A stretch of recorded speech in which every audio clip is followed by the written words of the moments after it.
Welcome to Let's Get Real. Welcome back, everyone. Glad to be here. Looking forward to. I hope you enjoyed this episode. Let's get it. Okay. So, first, toast. Cheers. Some nice coffee. Morning coffee.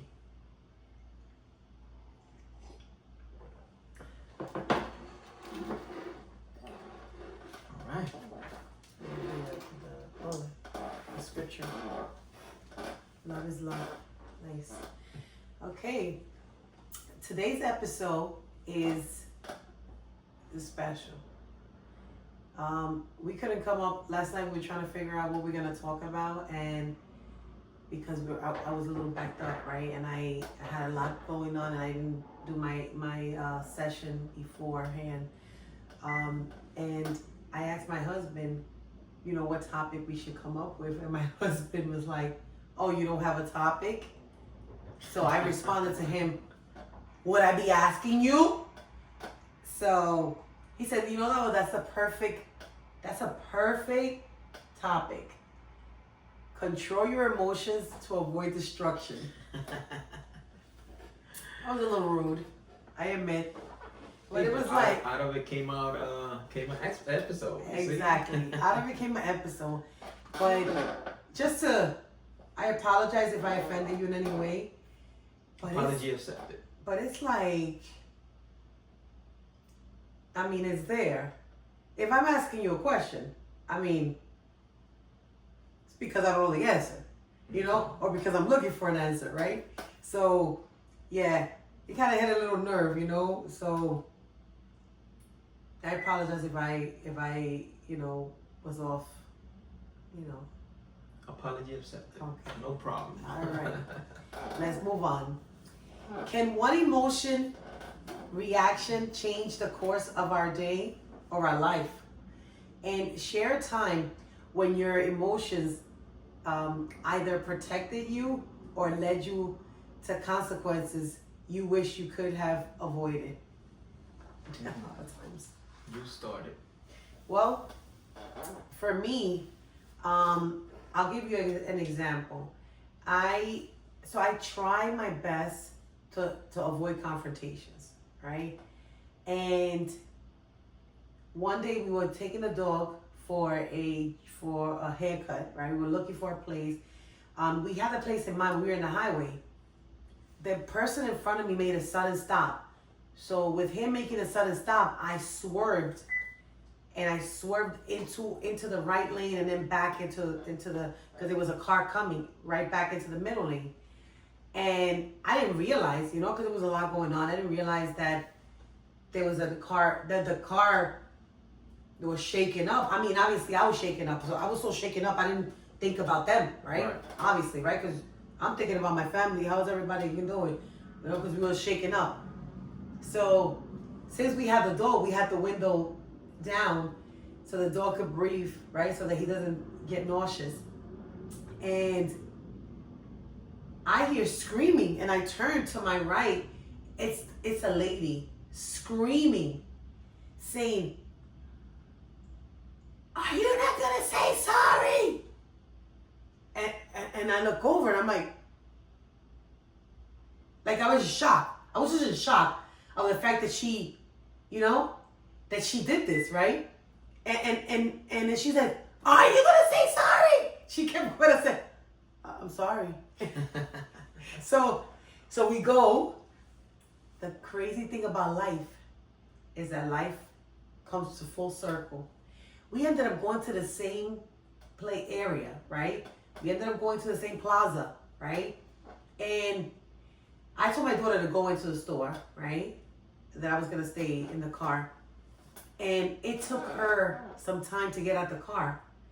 Because this is what happens, right, people? You may think that you're crazy, but there's somebody else crazier than you out there. There's somebody else that has nothing to lose out there. So she didn't know that was me, right? So you have to be very careful on the way that you react to things, right? Exactly. She waited, I swear to you, she must have waited in that car for 10 minutes before she got out to go to the supermarket, and didn't even come out with anything but her phone in her pocket, right? So I don't know if she thought, let me get ready just in case you know, because there's two of us, there's one of her, and there's a dog, right? So, obviously we you know, we're not violent like that, but you never know, right? Exactly. That could have changed her whole life. That episode, right, could have changed her entire life. So you have to be very careful how you react to things, right? Exactly. Because it was a simple, like, she knew. I mean, I swerved over. Obviously, it's because somebody in front of me made a sudden stop. I didn't plan on it. Then I eventually, when I moved away from the person, I realized the person was an elderly person driving. Right. You know, so it's like you don't know the scenario, you don't know what's going on, and you're reacting in this way. So you gotta be very careful. No, you responded the right way. You control your emotion, you pause, and you apologize. You gave her what she wanted, right? You know, it could have been worse. You would have engaged in it and then go back and forth with her and then end up in the same place. It's like crazy to me. Yes. You know, it's a small world, right? It is a small You know? world. And also, I believe in, like, even at work, right? I have had so many people tell me, oh, thank you for helping me. And I'm like, I don't remember when I helped you. But those are the impacts that you make in life. When the little impacts that you make, right? When you treat people with decency and with respect, and your responses are not like, oh my God, they're annoying me again. These people are annoying. Like, you know, why they keep calling me? Like, why they think I have all the answers? That's because they know that you have all the answers, right? Or they know that you can help them. So use your resources and help people. And if you don't want to help them, then let them know, listen, I don't have the answer, and move on. Let them move on. But don't, you know, criticize, condemn, you know, and carry on with the situation, right? So Well, let me tell you my Oh, situation. I'm sorry. It's real quick. It's something similar, but not. I mean, the most recent situation that I had with controlling my emotions was with I remember I was parking into this spot, but behind me there was a truck. So I didn't know that there was another car back there. Supposedly he was waiting for this truck to move so he could park. I didn't know that. So I was going to visit my mom that day, and parking on that block is really, really hard. So I saw the spot. I'm like, oh, did a U-turn? It was an uncomfortable spot because it was in snow. So, you know, it was like a lot of snow and everything like that. So it was like really hard to park. But I was able to maneuver and park. It was really uncomfortable to park. And so I'm parking. The guy comes out of nowhere after the truck passes. He comes out of nowhere and he parks next to me. That is my spot. That is my spot. I hate you. I hate you. This is my spot. And I'm paused, just like you. I'm paused. I'm looking at him, and I said, "Sir, you can have the spot. I'm not gonna fight over the spot." I pull out, and guess what? A better spot opened up right across the street, even closer to my mother's building. So I went in. I parked with no problem, nice and clear, not a lot of snow. Guess who's having a hard time parking in the spot? The other guy. And I'm just parked in my spot, and I'm looking. I get out, and he's still trying to park.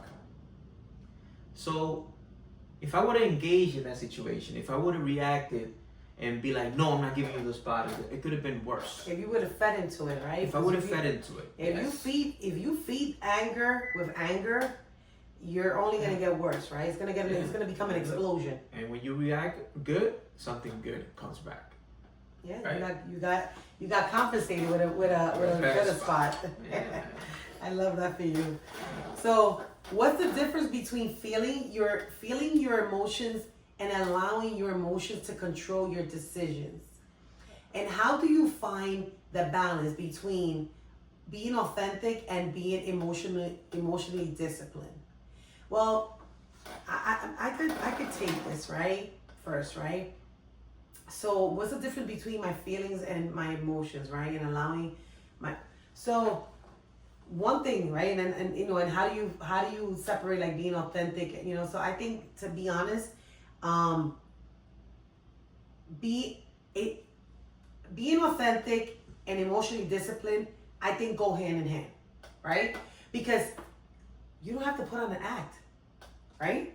when you don't have to put on an act, you don't have to put on a show like to be a certain person that you're not. It's easy. Yes. That's the easiest thing in the world, right? I was telling someone just yesterday. I was like, I don't go around patting myself on the back, but I do a lot. And I told the person, I was like, there's a lot. I said, in my career, I had little women help me in my career. I said, there's a lot of women that are intimidated by other women. And then I said, it's not my fault if just by breathing, I'm running circles around you, And it's the truth. Like, just by breathing, I run circles around people. And it's not to be cocky, but it's simply the truth. I'm a hardworking person. I'm hardworking. I'm dedicated.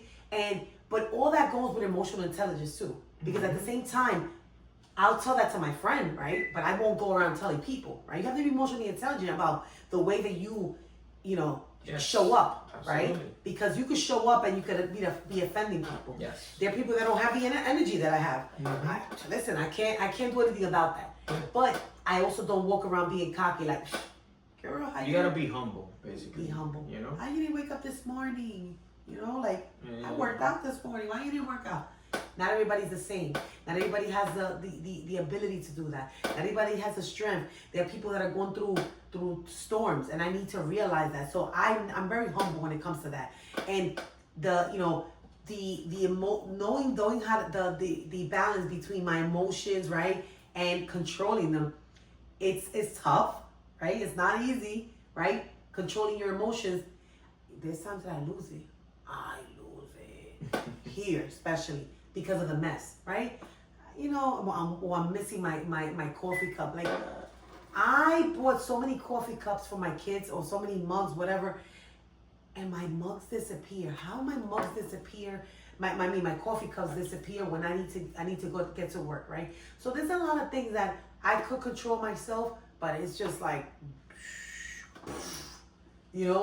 and sometimes you self-destruct yourself. So I'm a work in progress.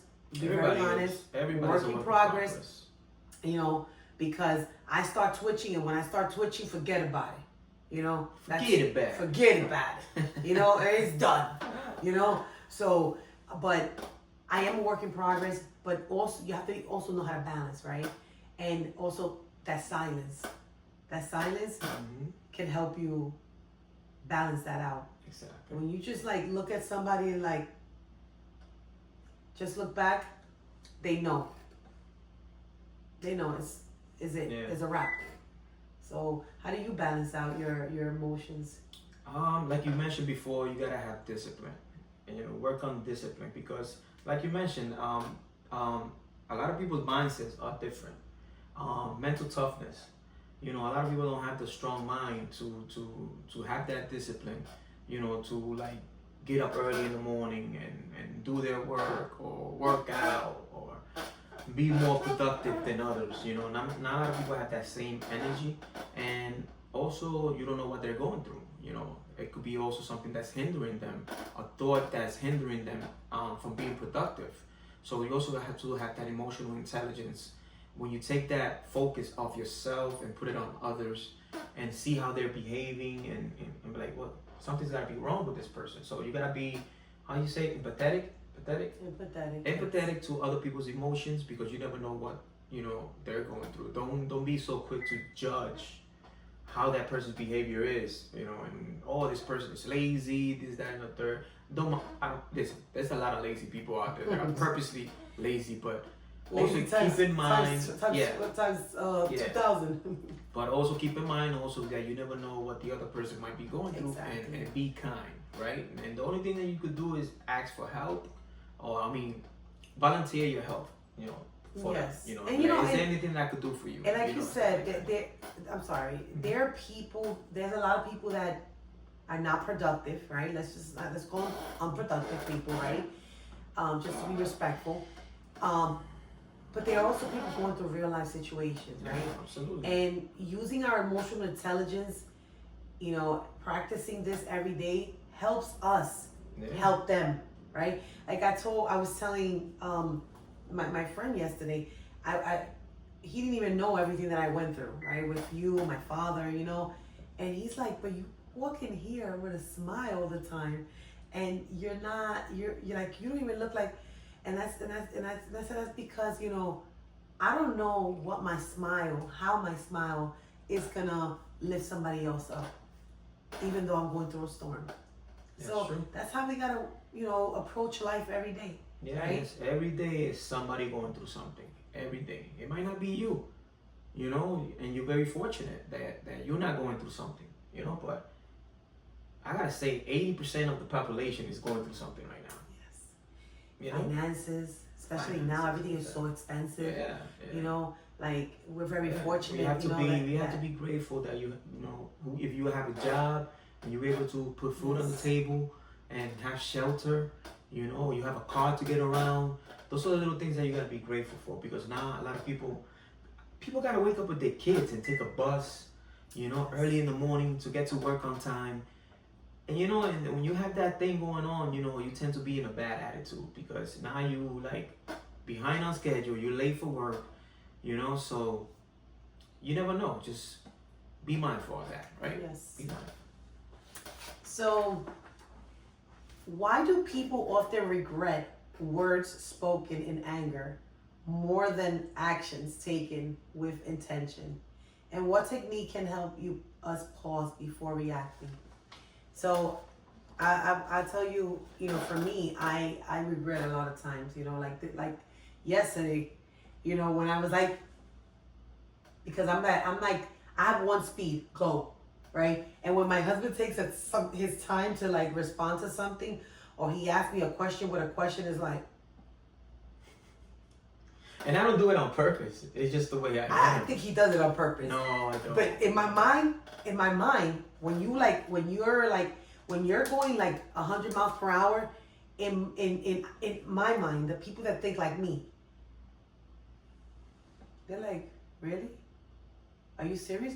Are you doing this on purpose? Because we don't see it that way, right? And that's where the emotional intelligence and also the patience and also, you know, like the discipline, the balance, you know, comes where you have to like be like, yeah, that's him. I need some time, you know, I need to give him some time to respond. You know, it's so just like as we discussed, everybody's different. Everybody's different. You know, Definitely. so- This is the balance right here. Because I'm on like 0 to 150. And you I start at 20. Hey, you like you get there. You get to 150, but you get there at your own pace. And we just have to be very, very patient with each other, right? Because you also feel pressure by me a lot of times, right? Because I want things done right away. Exactly. So it's a balance, right? Mhm. So you have to use the emotional intelligence with me too, because I am not an easy person to deal with. Yes, indeed. well, I manage. So, how can emotional intelligence transform our relationships at home, in the workplace, and as a leader? And why is self-awareness one of the most underrated leadership skills? Oh man, being emotionally intelligent it just prepares you to be successful in everything that you do. Like if you prepare yourself emotionally, that book, Emotional Intelligence 2.0, I forgot the author's name. Just look it up. Emotional Intelligence 2.0. If you read that book, it prepares you like for everything in life. Like, you know, whether in your household, at work, you know, your personal life, whatever it is, that, you know, controlling your emotions and getting yourself disciplined, you know, as a leader, you know, as a family member, whatever it is, a leader in your family, you know, it can help you go a long way, you know. So do the research. There's a lot of videos out there, you know, YouTube, Google, stuff that can help you, you know, prepare yourself to get emotionally disciplined, right? And get that emotional IQ up, you know. So just do your research and keep reading about it, you know. Yes. So I think that I like this, that the second question, right? Like, why is self-awareness one of the most underrated leadership skills? you know, I always say that to to some people. Like some people have no situational awareness, right? Which is a self-awareness, right? You know, there's some people that they don't know, they don't read the room. And it's important to read the room, people, because if you're in a room with a bunch of friends outside the street, that's different. Like you're in a brunch, a club, or whatever, wherever you hang out, right? Yeah. It doesn't matter. You know, no judgment here. Wherever you at with whoever you want to hang out with, Yeah. it's different than when you're in a corporate environment or when you're going into a boardroom. Oh, you have to switch it up. You have to know how to switch it up, people, because people could see that. You know, like you can't walk into a room with executives, with general managers, and yo, what's up? Like this Yeah. is not. You get what I'm saying? Like you have to know how to switch it up. Yeah. You have to read the room, and you have to have some self-awareness. Like people are looking at you, although you think you're interviewing every day. You are interviewing every day. You walk into a room, you are interviewing. So you need to be self-aware. That's true. Self-awareness is the most important skill that you should have as a leader. 100%. It's like yesterday, you know, they had like a little barbecue at, at my job. They had a little barbecue there, and they had the two of the leaders there, and the group was there, you know. So, and it's funny that you mentioned that, because one other thing that I thought of was like, be careful how you go up there and start greeting everybody. Don't go out there, hey yo, give them pounds and stuff like that. I was like, nah, hey, how you doing? You know, and be professional, because you never know, you know, who's there, who's watching, and if they're watching your behavior, you know, because first impression is everything, right? So if they see that the first thing that you go out there and be like, what's up, my guy, you know, stuff like that. I want to understand another word, but you know what I mean? So it's like, you just gotta also keep that in mind and know how, like you said, switch it up, right? And also, you don't have to be extra. I've been on the elevator with the presidents and the CEO, and I'm not extra. If there was one time I was in the elevator with the CEO, Tim Coley, and I was like, oh, I was wearing boots that day, and it was like, I think it was like fall, you know, and the weather was like up and down. We didn't know, like I was wearing boots, and I was wearing like no jacket or anything, because I didn't know how the weather was gonna be that day. And I says, you know, there's no judgment. I says, you can't even judge anybody anymore how they, you know, what they wear, because Yeah. you know, because of the weather. The weather's, you know, the weather's not cooperating with us. And it was a quick conversation, because I go from the first floor to the 11th floor, and the 11th floor is the next floor. So it's like, I don't need to do extra more than that. I have to give them my resume. Hey, listen, you know, this is my resume, you know, look me up. Like, you don't have to, you have to be yourself. When you're your authentic self, you don't need to try to impress people with fancy words. Oh my gosh, like, you know, people don't care about that.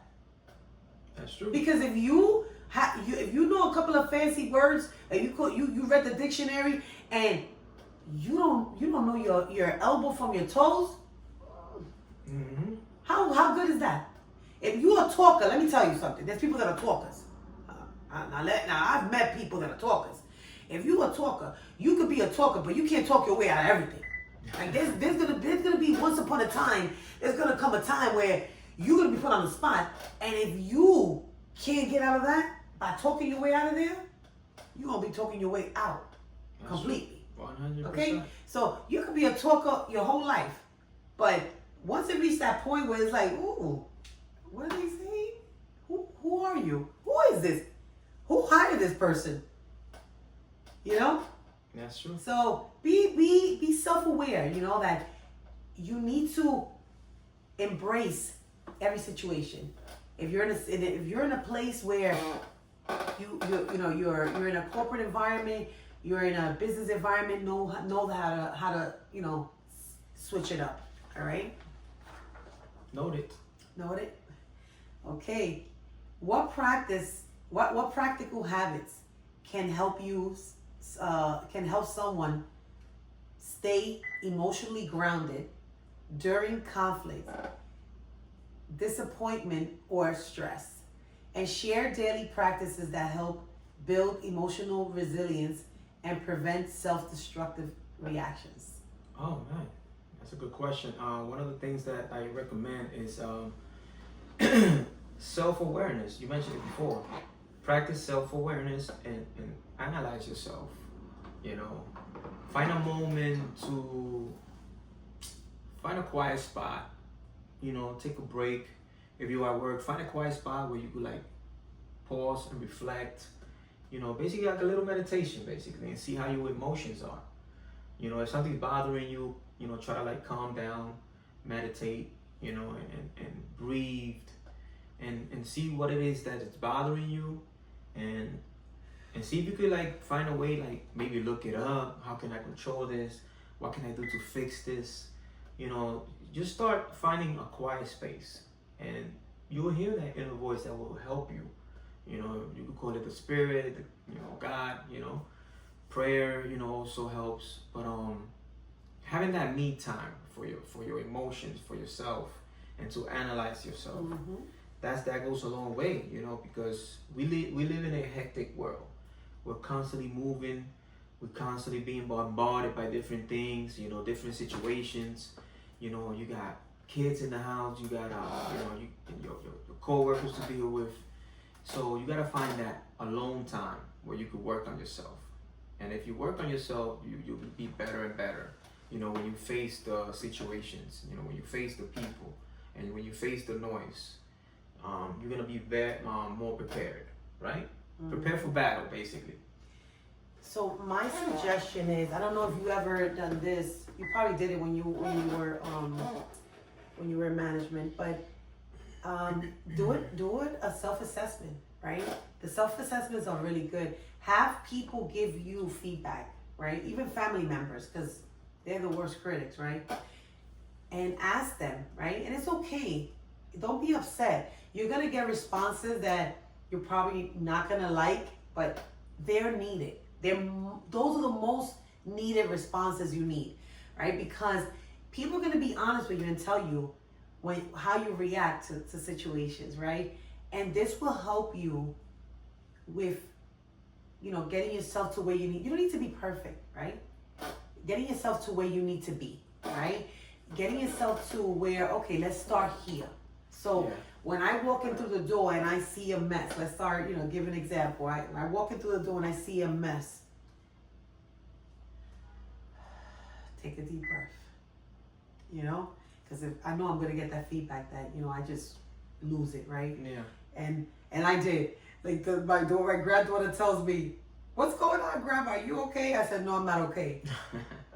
She'll tell you to breathe. And I said, the next person that calls me to buy this house, I'm selling it. You know, so, you know, sometimes we go through those emotions, right? Exactly. So instead of that, breathe, right? Take a deep breath and then embrace the day, right? Forward, right? So in closing, the reflection that we want to leave you with is your emotions are valid, right?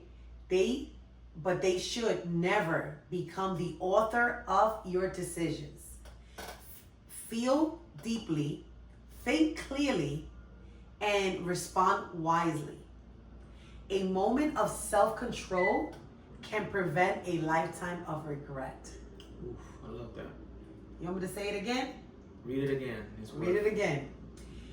Your emotions are valid, but they should never become the author of your decisions. Feel deeply, think clearly, and respond wisely. A moment of self-control can prevent a lifetime of regret. And who wrote that? So this is just I wrote this. All right, this is just a reflection. All right. Catherine Mercedes. Coach Mercedes. All right. So, I want to leave you with just realize that, you know, when your emotions could get in the way of you being successful, right? Of you having a successful life, and you know, and in turn, that also boils over to your family, right? Because if you're having a bad attitude, the next person's having a bad attitude, and the person's having a bad attitude. We had a day like that, right? Where everybody was having an attitude, and it boiled up to like Because that is the energy. the energy. If you have that negative energy, and you know, Yes, it multiplies. yes, So you have the power to change it, yes, and by switching it up, yes. you know. And it festers, right? Like if you come in here and I'm already upset, like I'm like, yeah, whatever, hi, you know, it's like you have that energy. So it's good that you, after you have a discussion with somebody, try to resolve it, right? Try to resolve it so that you could, you know, be at ease, and then don't project that to others, you know, because that does, you know. And like I said, we're not experts. We're not perfect. We are just getting it real, right? Yes. Let's get real, That's right? it. And you should keep in mind that, you know, there's a saying that words are like swords. So be mindful of the words that you use. You know, when you're facing a situation, you know, with your let's say your spouse or a friend, or you know, because anything that you could say could actually end up hurting that relationship, you know, and then later on you're gonna regret it, and it's gonna be too late, right? You know, so there's been, you know, marriages that have failed because of it, you know, and friendships that have been broken up, people getting fired, you know, just because they can't control their emotions. Now you lost your job, you had a good job, now you lost it, just because you couldn't control your emotions. So you see the consequences of not controlling your emotions. It leads to destruction. Yes. Just like the title, it leads to destruction. So avoid the destruction by controlling your emotions. Dedicate at least 30 minutes every day to getting disciplined emotionally, doing something for your emotions, for yourself. That way you could, you know, be better off in whatever situation that you face, right? And you're gonna realize that whenever you face that situation, you're gonna pause and be like, wait, I just studied this, I saw this, I already read it. I'm gonna control my emotions. I'm not gonna engage in it, and you're gonna see that the consequences is gonna be a lot better, right? You're gonna be more successful, more productive, you know, and more organized as well, because now you learn how to control your emotions. All right, so get that book, Emotional Intelligence 2.0, and read it. Yes. Highly recommend it. So with that, till next time, Let's get real. let's get real.